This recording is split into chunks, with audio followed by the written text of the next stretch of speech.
China's post-COVID recovery was supposed to be world-shaking. Instead, it looks merely shaky. After the initial release of pent-up demand, economic data for April fell short of expectations. In response, China's stocks faltered, yields on government bonds fell and the currency declined.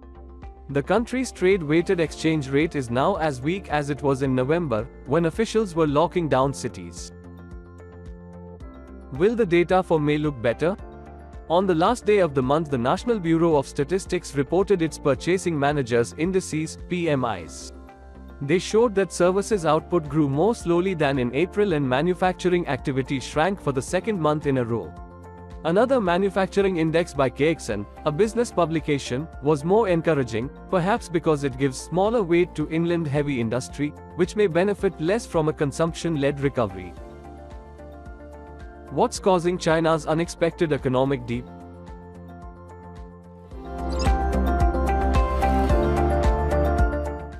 Both sets of PMIs also suggest the prices manufacturers pay for inputs and charge for outputs have declined.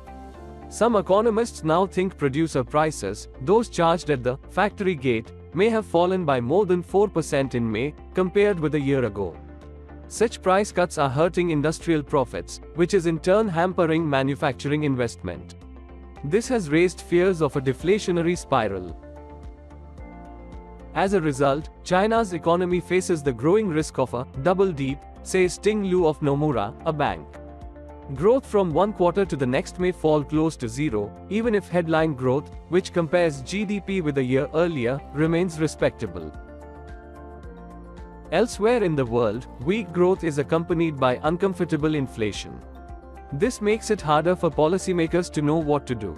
But China's problems of faltering growth and falling inflation point in the same direction, towards easier monetary policy and a looser fiscal stance. Some investors worry that China's government is not worried enough.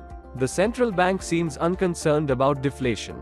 Even without much stimulus, the government is likely to meet its modest growth target of 5% this year, simply because the economy last year was so weak. That stance will change soon, predicts Robin Zing of Morgan Stanley, a bank.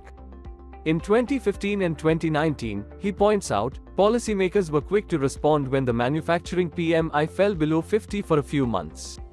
He is confident China's central bank will cut reserve requirements for banks in July, if not before.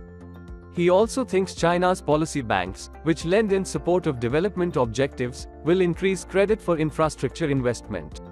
That should be enough to make the slowdown a hiccup. Others are less optimistic. The government will act, argues Mr. Lu, but small tweaks will not lift the gloom for long. A bigger response faces other obstacles. Officials could cut interest rates, but that would squeeze the profitability of banks, which must already worry about losses on property loans. They could transfer more money to local governments, but many have misspent funds on ill-conceived infrastructure in the past. They could hand out cash directly to households, but creating the apparatus to do so would take time. In the past, the government could quickly stimulate the economy through property and infrastructure investment. Since then, notes Mr. Lu, its toolbox has become smaller and smaller.